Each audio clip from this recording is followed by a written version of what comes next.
Existe uma cegueira que não dói. É a pior de todas. Não a cegueira que reconhece a escuridão e grita por luz, mas a que caminha em círculos dentro de um quarto fechado, convicta de que está atravessando campos abertos. Ela não pede ajuda porque não sente falta.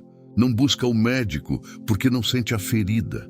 E o mais perturbador, ela fala sobre luz com grande eloquência, usa as palavras certas, cita as referências certas, frequenta os lugares certos e continua cega. Esta é a cegueira que a Bíblia mais denuncia. Não a do pagão que nunca ouviu o Evangelho, mas a do homem religioso que ouviu tantas vezes que parou de escutar. E a pergunta que precisa ser instalada antes de qualquer resposta é esta: e se você estiver enxergando errado e nem souber disso? Antes de responder, antes de defender, antes de procurar a exceção que isentaria você da pergunta, sente com ela por um momento. Porque Deus não abre os olhos espirituais do homem que já se considera satisfeito com sua visão. Ele os abre por misericórdia no momento que escolhe e quase sempre no ponto de maior cegueira, quando o homem está mais convicto de que enxerga. O discernimento verdadeiro não começa quando o homem busca, começa quando Deus interrompe. Há um episódio no segundo livro dos Reis que funciona como janela para esse mistério. Eliseu e seu servo estão em Dotã. A cidade foi cercada durante a noite por um exército arameu. Cavalos, carros de guerra, soldados numerosos. O servo sai cedo pela manhã, vê o exército ao redor da cidade e entra em colapso. Ai, meu senhor, que faremos? É a pergunta do homem que enxerga apenas o que os olhos carnais alcançam. É a pergunta honesta de alguém que vê perfeitamente bem e está completamente enganado sobre o que está vendo. Eliseu responde com uma das frases mais densas do Antigo Testamento: não temas, porque os que estão conosco são mais do que os que estão com eles. O servo olha ao redor. Não vê ninguém, apenas os dois. Então Eliseu ora: Senhor, peço-te que lhe abras os olhos para que veja. E o Senhor abriu os olhos do moço, e ele viu que o monte estava cheio de cavalos e carros de fogo ao redor de Eliseu. O exército que sempre esteve lá, a proteção que nunca faltou, a realidade que sua percepção natural era totalmente incapaz de registrar. Perceba o que o texto faz. Ele não diz que Deus criou algo novo para o servo ver. Deus não convocou aquele exército celestial naquela manhã. Ele já estava lá. O que mudou não foi a realidade espiritual. O que mudou foi a capacidade do servo de percebê-la. E essa mudança não veio pelo esforço do servo, pela sua fé acumulada, pelo seu jejum, pela sua maturidade espiritual. Ele nem pediu. Eliseu pediu por ele, e Deus abriu. Este é o fundamento sobre o qual tudo o que vamos examinar hoje precisa descansar. O discernimento espiritual é dom, não conquista. Ele não é o produto de um curso de crescimento espiritual, de uma técnica de oração refinada, de anos de experiência religiosa. Ele é concessão soberana de um Deus que decide abrir os olhos de quem quer, quando quer, da forma que quer. O que isso não significa é que você deve ser passivo. O que isso significa é que você deve ser humilde o suficiente para saber que nenhuma engenharia espiritual da sua parte produz o que só a graça de Deus pode conceder. E aqui começa o confronto real. Porque o homem religioso construiu um sistema inteiro baseado na premissa oposta. Ele acredita, às vezes sem perceber, que sua dedicação acumula visão espiritual, que seus anos de estudo bíblico lhe garantem percepção mais apurada do que está acontecendo ao seu redor, que sua longevidade na fé lhe confere um discernimento que outros menos maduros simplesmente ainda não possuem. É um sistema elegante e é uma ilusão perigosa, O profeta Jeremias diagnosticou essa condição com precisão cirúrgica. Enganoso é o coração, mais do que todas as coisas, e desesperadamente corrupto. Quem o conhecerá? Jeremias 17:9. O contexto desse versículo não é um sermão sobre o incrédulo perdido. É uma advertência dirigida ao povo que tem a lei, que vai ao templo, que faz os sacrifícios, que usa a linguagem correta da aliança. É uma advertência para quem está dentro. O coração que Jeremias descreve como enganoso não é o coração do pagão distante. É o coração do homem que se ajoelha todas as manhãs e ainda assim pode estar, naquele exato momento, construindo sua espiritualidade sobre fundações que ele mesmo não consegue examinar com clareza. Quem o conhecerá? Não é uma pergunta retórica que Jeremias abandona no ar. A resposta vem no versículo seguinte: Eu, o Senhor, sondo o coração e provo os rins. Só Deus conhece o coração de forma integral. Você não conhece o seu próprio coração completamente. Isso não é pessimismo, é a condição que torna a graça necessária e o discernimento genuíno possível, porque ele não depende da sua autoanálise perfeita. Ele depende de Deus, que conhece o que você não consegue ver em si mesmo, expor, iluminar e transformar. E se você estiver enxergando errado e nem souber disso? A resposta honesta a essa pergunta não é angústia, é entrega. É a postura do servo de Eliseu depois que os olhos foram abertos. Não mais pânico, não mais cálculo estratégico baseado na contagem de soldados inimigos, mas sim a percepção de que a realidade sempre foi maior do que ele conseguia ver. Que o Deus que governa os exércitos celestiais não precisou da sua percepção aguçada para agir, mas que quando abriu seus olhos, transformou não apenas o que ele via, transformou como ele viveria a partir daquele momento. O discernimento espiritual não é uma habilidade que você adiciona ao seu arsenal. É uma transformação do próprio modo como você percebe a realidade. E ela começa não com um método, mas com uma confissão. Senhor, eu posso estar enxergando errado, e só Tu podes abrir meus olhos. Há uma distinção que o Novo Testamento faz com cuidado e que a maioria dos cristãos nunca examinou com seriedade. Paulo, escrevendo aos Coríntios, faz uma separação que deveria reorganizar completamente a forma como pensamos sobre conhecimento espiritual. O homem natural não aceita as coisas do Espírito de Deus, porque lhe parecem loucura. Não pode entendê-las, porque elas se discernem espiritualmente. Mas o espiritual discerne todas as coisas. 1 Coríntios 2, 14 e 15.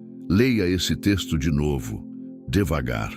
Paulo não está dizendo que o homem natural é estúpido ou que não tem capacidade intelectual. Ele está dizendo algo muito mais radical, que existe uma categoria de realidade que é simplesmente inacessível à percepção natural, não por falta de informação, mas por falta de equipamento. Um homem com visão perfeita, num quarto completamente escuro, não enxerga.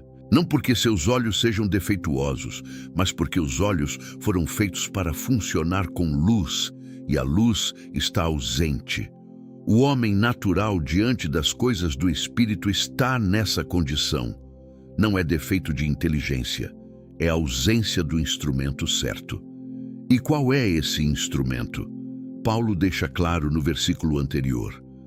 Nós, porém, recebemos não o Espírito do mundo, mas o Espírito que vem de Deus, para que conheçamos as coisas que nos foram gratuitamente dadas por Deus.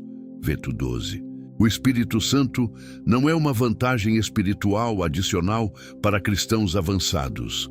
Ele é a condição de possibilidade de qualquer percepção espiritual genuína. Sem ele, toda a sua atividade religiosa é, na linguagem de Paulo, análise do natural sobre o sobrenatural, e ela chegará sempre a conclusões incorretas, não porque você seja mau, mas porque você está usando o instrumento errado. Isso explica um fenômeno que você provavelmente já observou. pessoas que conhecem a Bíblia extensamente e ainda assim tomam decisões que revelam percepção completamente distorcida da vontade de Deus. Homens que sabem citar capítulo e versículo e que ao mesmo tempo constroem ministérios inteiros à base do ego. Mulheres que passaram décadas na igreja e ainda assim interpretam seus relacionamentos através de lentes que a palavra de Deus nunca instalou. O problema não é a ausência de informação bíblica. O problema é que informação bíblica processada apenas pela mente natural produz religião, não discernimento, produz conhecimento sobre Deus, não percepção de Deus. Voltemos ao texto de Paulo. Ele diz que o homem espiritual discerne todas as coisas. Essa palavra grega, anacrino, carrega a ideia de examinar, investigar, avaliar com cuidado, como um juiz que avalia as evidências antes de emitir um veredito. O discernimento espiritual que Paulo descreve não é uma impressão vaga, uma intuição religiosa ou um sentimento caloroso no coração. É uma capacidade de avaliação, orientada pelo Espírito, que produz julgamentos reais sobre situações reais. E essa capacidade tem um caminho de desenvolvimento que Paulo descreve em outros lugares. Aos Filipenses, ele escreve: peço que o vosso amor aumente mais e mais em pleno conhecimento e toda a percepção, para que aproveis o que é melhor. Filipenses 1, 9 e 10. Observe a sequência: amor, conhecimento, percepção, aprovação do que é melhor. O discernimento não é o ponto de partida. Ele é o resultado de um processo que começa com amor, é nutrido por conhecimento e amadurece em percepção. E todo esse processo é energizado pelo Espírito, não pelo esforço da vontade. A carta aos Hebreus traz uma imagem ainda mais concreta. O alimento sólido é para os adultos, que em virtude da prática têm os sentidos exercitados para discernir tanto o bem como o mal. Hebreus 5,14. Sentidos exercitados. A palavra grega aqui é aístesis, percepção sensorial. Paulo está usando linguagem corporal para descrever realidade espiritual. Da mesma forma que um músico afina seu ouvido pela prática diária e passa a detectar dissonâncias que ouvidos não treinados jamais percebem, o crente que permanece na palavra, que obedece o que já enxergou, que submete cada decisão ao Senhor do discernimento, vai desenvolvendo uma sensibilidade espiritual que não é sobrenatural no sentido mágico. É a consequência natural de um espírito que está sendo formado pela presença constante de Deus. E se você estiver enxergando errado e nem souber disso, então a pergunta que segue é: o que você está alimentando seus sentidos espirituais? Porque os sentidos se afinam com o que recebem. O músico que para de praticar perde a precisão do ouvido. O crente que deixa de se alimentar da palavra, que reduz sua comunhão com Deus a um ritual vazio de domingo, que obedece apenas quando é conveniente, esse crente não permanece estável em seu discernimento. Ele regride, seus sentidos espirituais se embotam, e ele vai perceber cada vez menos a distância entre o que sente e o que é verdade. Mas há algo ainda mais sutil aqui. O maior perigo não é o crente que para completamente de buscar a Deus. O maior perigo é o crente que mantém toda a forma externa da busca, o devocional matinal, os cultos, a terminologia espiritual, mas que por debaixo de tudo isso deixou de obedecer aquilo que já enxergou. Porque o discernimento não avança na vida de quem resiste ao que já discerniu. Deus não concede mais luz a quem está sentado na escuridão que ele mesmo escolheu. Isso é o que Jesus quis dizer quando advertiu: portanto, atenção para como ouvis, porque a quem tem, mais lhe será dado, e a quem não tem, até o que pensa ter lhe será tirado. Lucas 8:18. O discernimento é cumulativo para quem obedece e regressivo para quem resiste. Não é julgamento arbitrário, é a consequência natural de como a percepção espiritual funciona. Ela cresce com o uso fiel e se retrai com a negligência. A questão, portanto, não é apenas se você quer discernimento. A questão é se você está vivendo de forma que o discernimento pode crescer, ou de forma que você está gradualmente, imperceptivelmente, perdendo a capacidade de enxergar o que Deus está fazendo ao seu redor. Naamã era um general, não um homem qualquer. Era o comandante do exército da Síria, homem de grande prestígio, coberto de honra militar e ao mesmo tempo coberto de lepra. A lepra não apagava os títulos, não cancelava a influência. Naamã continuava sendo o general, com seu exército e seus servos e sua casa na Síria, apenas com uma doença que avançava lentamente e que nenhum médico de seu país conseguia curar. A informação que mudaria tudo veio de uma escrava, uma menina israelita capturada, sem nome registrado nas escrituras, sem poder, sem status. Ela disse para a esposa de Naamã: "Tomara que o meu senhor fosse ter com o profeta que está em Samaria. Ele o curaria da sua lepra." 2 Reis 5:3. Uma linha, uma observação sem elaboração teológica, sem argumento sofisticado. A voz mais pequena da narrativa carregando a informação mais importante. E Naamã foi. Mas chegou ao profeta com todo o aparato que definia sua identidade. Carros, cavalos, carta do rei da Síria para o rei de Israel, 10 talentos de prata, 6.000 siclos de ouro, 10 mudas de roupa. Ele foi como general, e Eliseu nem saiu para recebê-lo. Mandou um mensageiro com instrução simples e sem drama: "Vai, lava-te 7 vezes no Jordão, e a tua carne ficará restaurada e serás purificado." Naamã ficou furioso. O texto diz: "Mas Naamã indignou-se e foi-se embora, dizendo: Eis que eu pensava que ele sairia pessoalmente, e estaria de pé, e invocaria o nome do Senhor seu Deus, e moveria a mão sobre o lugar, e assim curaria a lepra." Ele tinha um roteiro. Sabia como a cura deveria acontecer. Tinha toda a cena montada na cabeça. O gesto dramático, a invocação solene, o momento de teatro espiritual adequado à sua condição de general importante. E Deus não seguiu o roteiro. Não são o Abana e o Farfar, rios de Damasco, melhores do que todas as águas de Israel? O Jordão era um rio feio, lamacento, desprezível em comparação aos rios cristalinos da Síria. Naamã não estava apenas recusando um método, estava defendendo sua percepção. Estava dizendo: "Eu sei distinguir o que é melhor. Eu tenho discernimento suficiente para avaliar qual rio vale a pena." E estava completamente errado. Os servos, mais uma vez as vozes menores, intervieram com humildade e sabedoria.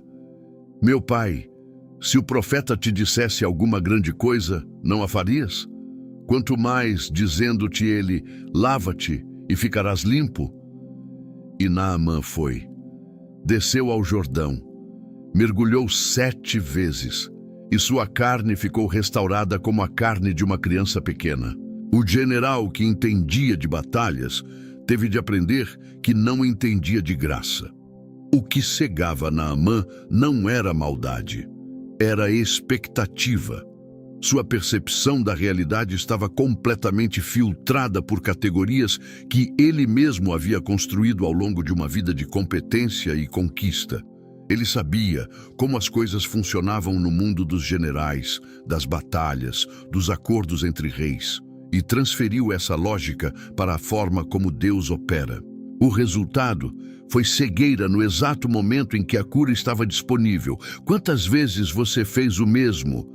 Não com lepra, mas com algo que você estava esperando que Deus resolvesse de um determinado jeito. E Deus apontou para o Jordão, para a solução humilhante comum, que não combinava com a imagem que você tem de si mesmo ou da sua situação. E você se foi indignado, argumentando que havia rios melhores? O discernimento que Naamã precisava não era a capacidade de identificar qual rio era mais limpo. Era a capacidade de reconhecer que a lógica de Deus não cabe nos padrões que a experiência humana constrói. E essa capacidade não veio de dentro dele, veio de duas vozes que ele quase ignorou, a de uma escrava sem nome e a de seus próprios servos. Deus usou as vozes que Naamã estava mais inclinado a desprezar para entregar a cura que ele mais precisava. Isso diz algo sobre como Deus abre os olhos espirituais. Frequentemente, ele usa o que você está mais tentado a descartar. A voz que parece pequena demais para ser profética. A situação que parece humilhante demais para ser providência. A instrução que parece simples demais para ser de Deus. E enquanto você aguarda o gesto dramático, a palavra imponente, a cena que combinaria com sua percepção de como Deus deve agir, a cura está esperando no Jordão lamacento. E se você estiver enxergando errado e nem souber disso, então talvez Deus já tenha enviado sua resposta por uma voz que você classificou como pequena demais para ser ouvida. Talvez a instrução que você está resistindo por parecer insuficientemente espiritual seja exatamente o que a graça está oferecendo. Naamã quase morreu leproso, não por falta de acesso ao profeta, mas por excesso de convicção sobre o que a cura deveria parecer. O discernimento espiritual começa quando você larga o roteiro que escreveu para Deus, quando você desce ao Jordão ainda achando que deveria ser o Abana. Quando a obediência precede a compreensão completa, não porque Deus exige fé cega, mas porque a visão mais clara frequentemente vem depois do ato de confiança, não antes. Há uma palavra no vocabulário cristão que foi completamente desfigurada pelo uso popular: discernimento. Pergunte a 10 crentes o que é discernimento espiritual, e a maioria vai descrever algo que se parece com intuição religiosa aguçada. Um senso de que algo está errado, uma impressão de que alguém não é confiável, uma voz interna que diz para seguir em frente ou parar. Não é que essas experiências sejam necessariamente falsas. O problema é que essa descrição é igualmente compatível com ansiedade, projeção emocional, preconceito não examinado e trauma não resolvido. Como você distingue um do outro? Essa é exatamente a pergunta que o autor da carta aos Hebreus está respondendo quando fala de sentidos exercitados para discernir tanto o bem como o mal. A palavra traduzida como discernir no texto grego é diacrisis, não apenas sentir a diferença, mas ser capaz de distinguir, de separar com precisão, de nomear a diferença entre duas coisas que parecem iguais, mas não são. É o discernimento do médico que não apenas sente que algo está errado com o paciente, mas que examina, avalia sintomas, elimina diagnósticos incorretos e chega à causa real. É análise orientada pelo espírito, não emoção religiosa aquecida. Paulo toca nessa mesma distinção em sua carta aos Gálatas, mas por um ângulo diferente. Ele descreve o fruto do Espírito não como uma lista de boas intenções, mas como evidência visível e avaliável de onde uma vida está sendo nutrida. O fruto do Espírito é amor, alegria, paz, longanimidade, benignidade, bondade, fidelidade, mansidão, domínio próprio. Gálatas 5, 22, 23. E contrasta com as obras da carne. Não apenas os pecados óbvios e grosseiros, mas também inimizades, contendas, ciúmes, iras, rivalidades, dissensões, partidarismos. Essa segunda lista mora confortavelmente dentro de contextos religiosos. Ela floresce em igrejas, em debates teológicos, em grupos que discutem discernimento espiritual. O teste que Paulo propõe é botânico. Você não precisa fazer uma análise teológica sofisticada de cada movimento espiritual, de cada pregador, de cada ensinamento que chega até você. Você precisa observar o fruto que produz, não o fruto dos momentos de pico, o pico emocional do culto, a experiência intensa de uma conferência, o fogo de uma reunião de avivamento. O fruto ordinário, cotidiano, que aparece quando a experiência passa e você está de volta à vida real, lidando com pessoas difíceis, com finanças apertadas, com relacionamentos complicados. É ali que o fruto verdadeiro aparece. É ali que o discernimento genuíno pode ser avaliado, porque existe uma falsificação do discernimento que é particularmente perigosa, o espírito crítico vestido com roupas de discernimento espiritual. Ele se manifesta na pessoa que tem discernimento para tudo, que identifica a heresia em qualquer lugar, que vê manipulação em qualquer liderança, que suspeita de motivações ocultas em qualquer ensinamento que não confirme o que já acredita. Esse espírito produz não o fruto do espírito, mas divisão, suspeita, isolamento progressivo e uma amargura que se justifica como fidelidade à verdade. Jesus foi explícito sobre esse tipo de falso discernimento. Não julgues para que não sejas julgado, pois com o julgamento com que julgares, serás julgado. Mateus 7, 1, 2. O contexto imediato é o da palha e do trave. A imagem de alguém tentando remover um argueiro do olho do irmão enquanto carrega uma viga no próprio. O diagnóstico espiritual que você aplica com mais facilidade ao outro pode ser exatamente o ponto em que você está mais cego em relação a si mesmo. O discernimento genuíno começa sempre pelo autoexame, não pelo exame dos outros. Isso não significa que o crente não deve avaliar ensinamentos, identificar erros doutrinários ou proteger a comunidade de influências destrutivas. O Novo Testamento é claro sobre essa responsabilidade. João escreve: Amados, não creiais a todo espírito, mas provai os espíritos se são de Deus. 1 João 4:1. A palavra provai é doquimazo, a mesma palavra usada para o exame de moedas para verificar se são autênticas. É ação deliberada, não impressão instantânea. Mas note a postura de João antes do comando. Amados. Ele está escrevendo para quem ama. O discernimento genuíno opera dentro de um campo de amor. Amor à verdade, amor à comunidade, amor ao irmão que pode estar sendo enganado. Quando o suposto discernimento opera dentro de um campo de desprezo, de superioridade, de prazer secreto em expor o erro alheio, ele se transformou em outra coisa. Pode usar a linguagem do discernimento, mas produz o fruto da carne.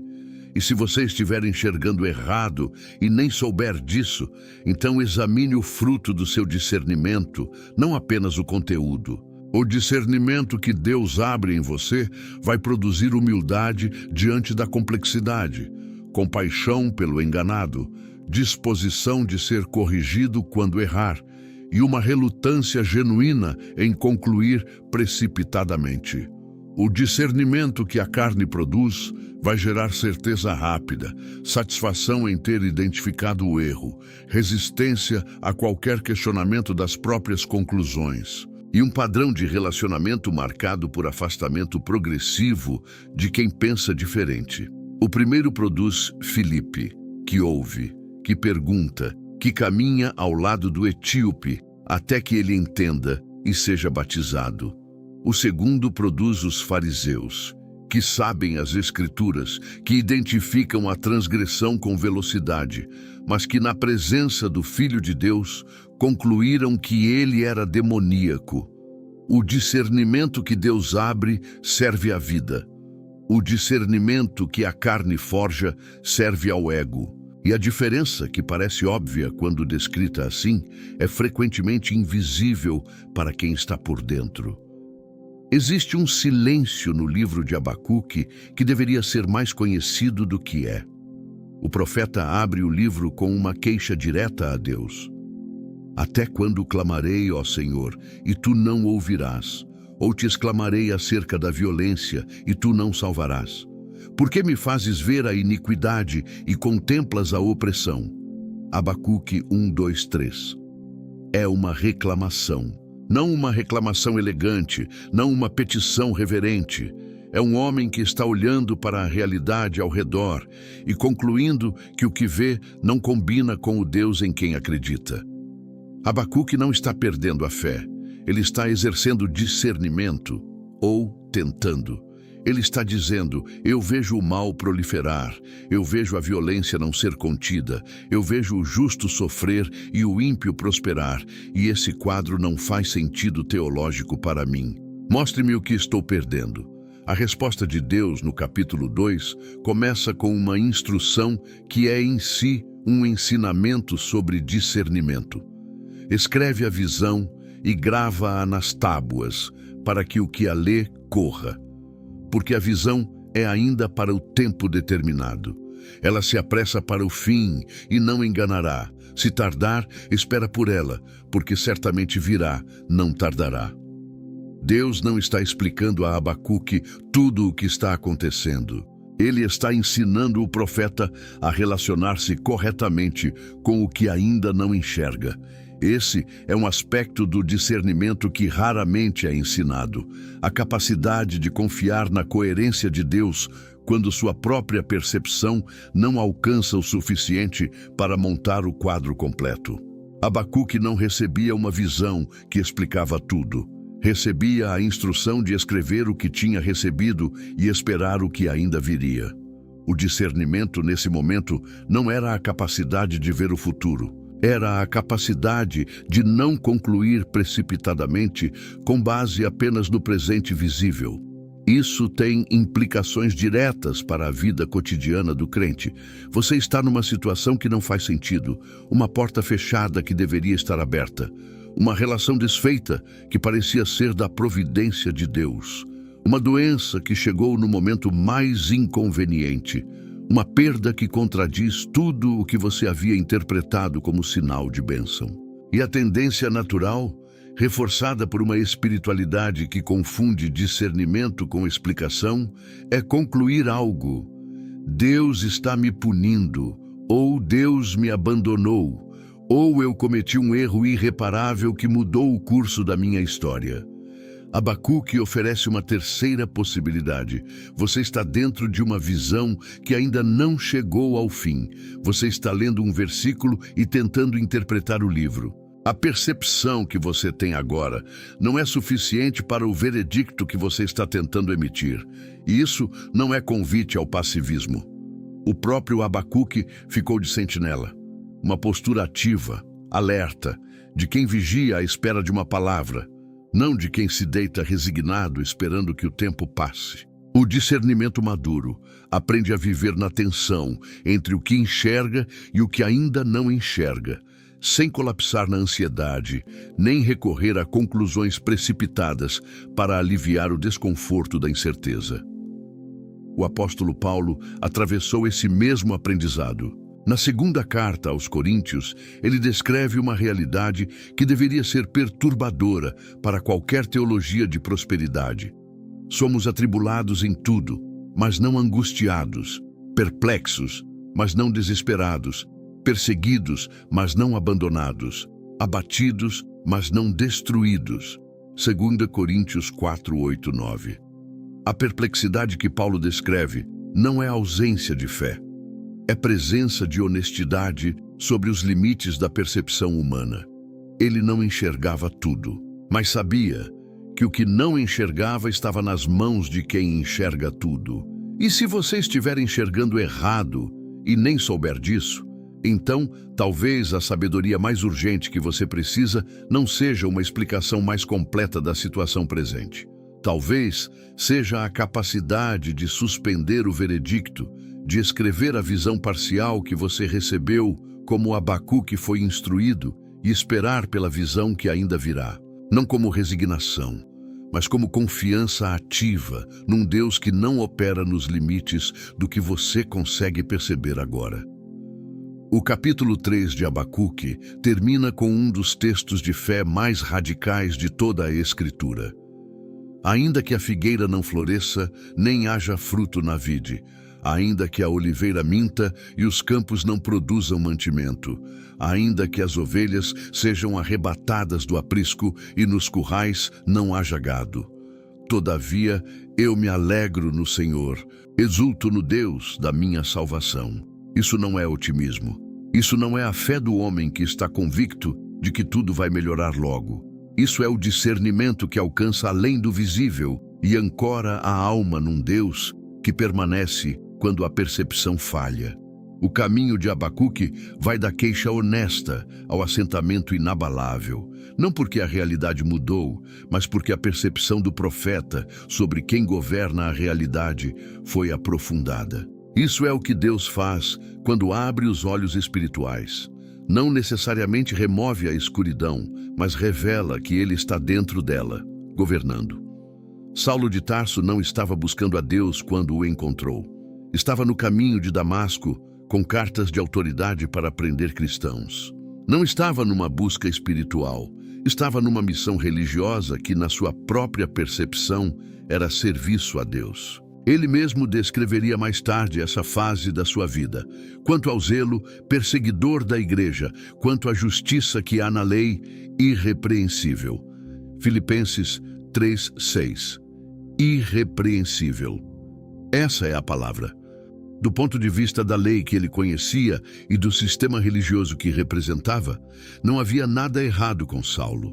Ele era um modelo de fidelidade e estava fazendo exatamente o oposto do que Deus queria.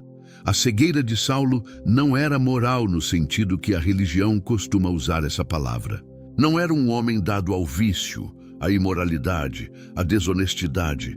Era um homem de convicções profundas, de disciplina impressionante, de um sistema teológico internamente coerente, que estava usando toda essa capacidade para destruir o que Deus estava construindo.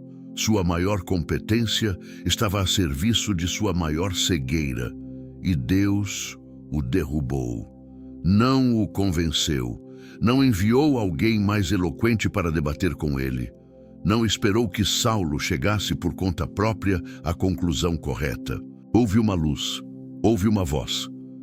Saulo, Saulo, por que me persegues? E Saulo caiu por terra, cego.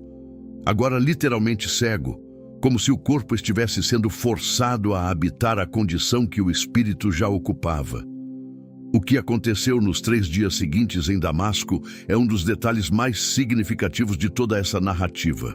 O texto diz que Saulo ficou 3 dias sem ver, sem comer e sem beber, sem ver, porque a luz que o derrubou o deixou fisicamente cego. Sem comer e sem beber, sinal de que estava em oração, em espera, em um tipo de processamento que palavras não descrevem adequadamente. O homem que chegara a Damasco com toda a autoridade dos sumos sacerdotes estava agora num quarto, dependente de outros para se mover, esperando uma palavra que ainda não tinha vindo. Esse período de espera não é detalhe biográfico incidental. É padrão de como Deus opera quando abre os olhos espirituais. Há quase sempre um esvaziamento antes da visão. Uma fase em que os instrumentos que você confiava, sua inteligência, sua experiência, sua leitura da situação, seu sistema teológico cuidadosamente construído, ficam inutilizados, não porque sejam maus em si mesmos, mas porque Deus está criando espaço para que a visão que virá não seja contaminada pelas categorias antigas. Ananias foi enviado a Saulo, e o texto preserva a hesitação de Ananias. Ele sabia quem era Saulo, sabia o propósito pelo qual tinha ido a Damasco, e disse ao Senhor: Senhor, tenho ouvido de muitos a respeito desse homem, quanto mal tem feito aos teus santos em Jerusalém. É uma hesitação legítima, é o discernimento humano funcionando com as informações disponíveis. E estava incompleto. O Senhor respondeu: Vai, porque este é para mim um instrumento escolhido para levar o meu nome diante dos gentios e dos reis e dos filhos de Israel. O que Ananias não podia ver, Deus já havia decidido. Ananias foi, impôs as mãos. Imediatamente caíram dos seus olhos como que escamas.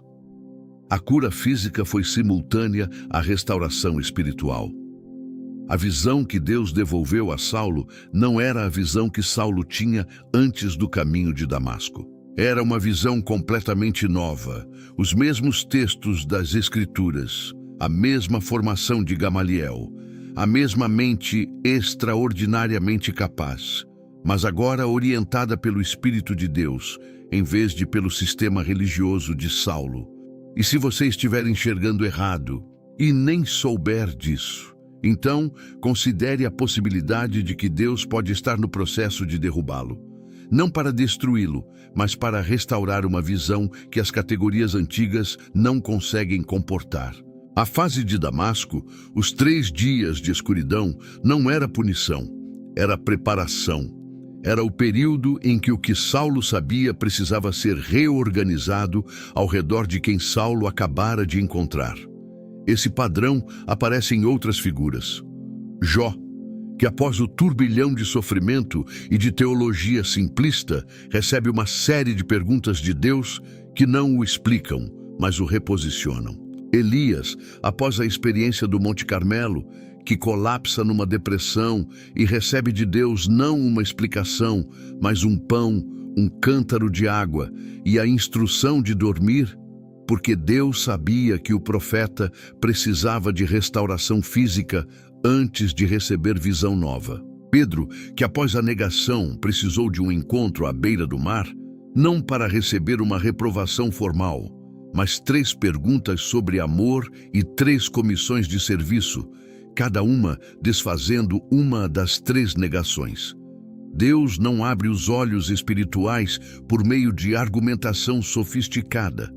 Ele abre por meio de interrupção, esvaziamento, reposicionamento, e quase sempre isso dói antes de iluminar. A última cena que precisamos examinar está no capítulo 24 do Evangelho de Lucas. É a tarde da ressurreição, e 2 discípulos caminham em direção a Emaús, uma aldeia a cerca de 11 quilômetros de Jerusalém. Eles caminham e conversam sobre os eventos dos últimos dias.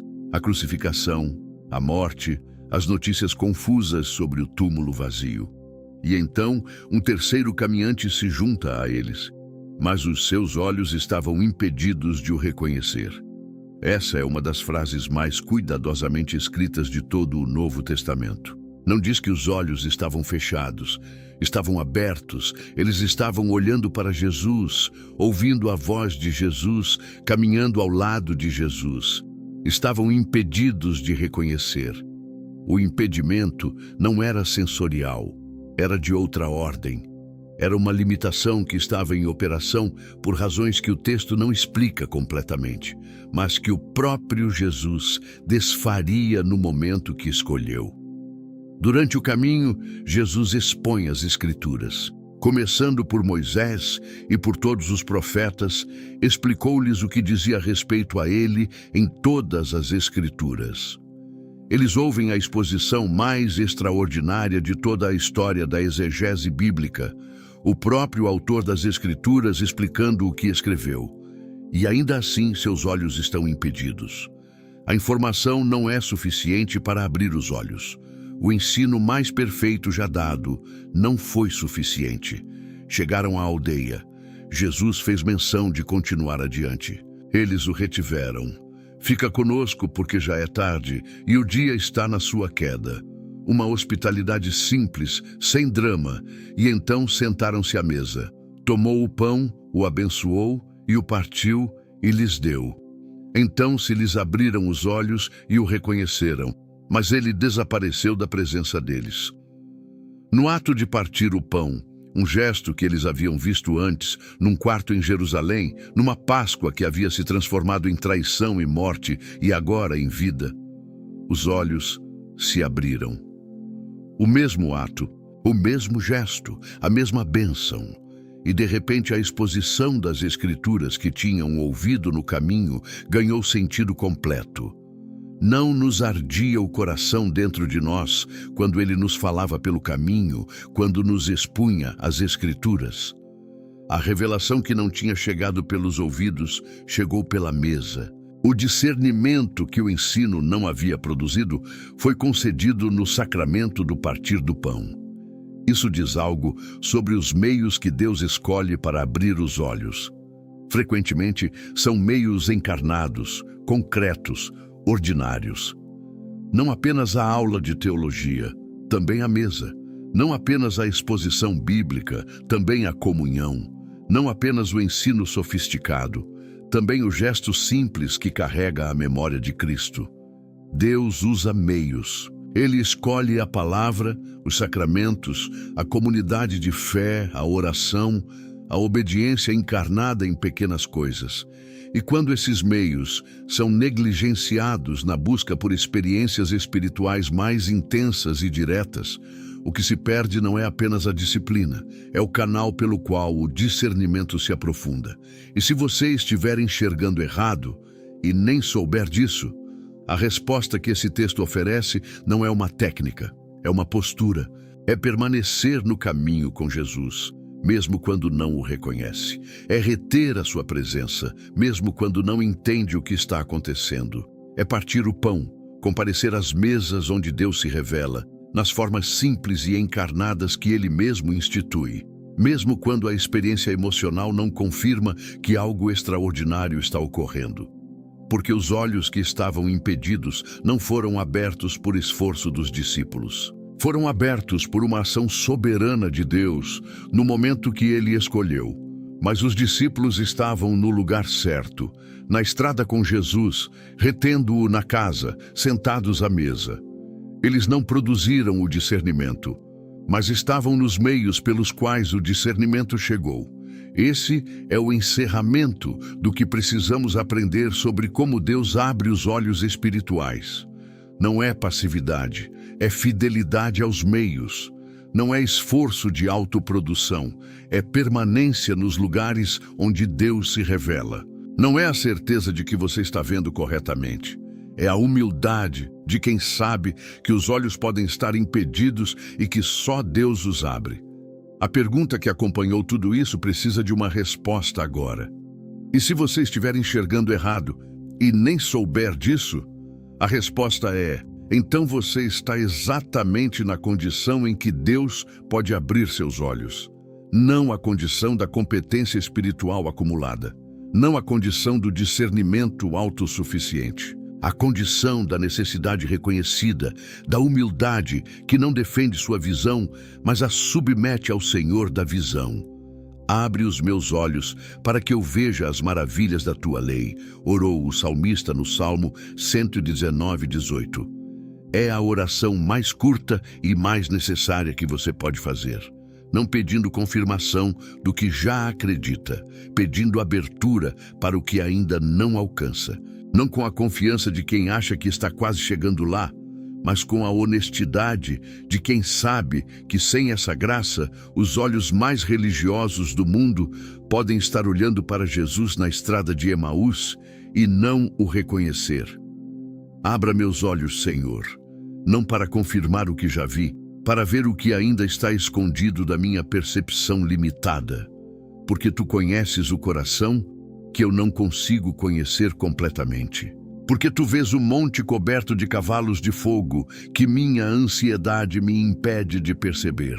Porque Tu és o Deus que derruba generais no meio de suas missões religiosas e os levanta com visão nova.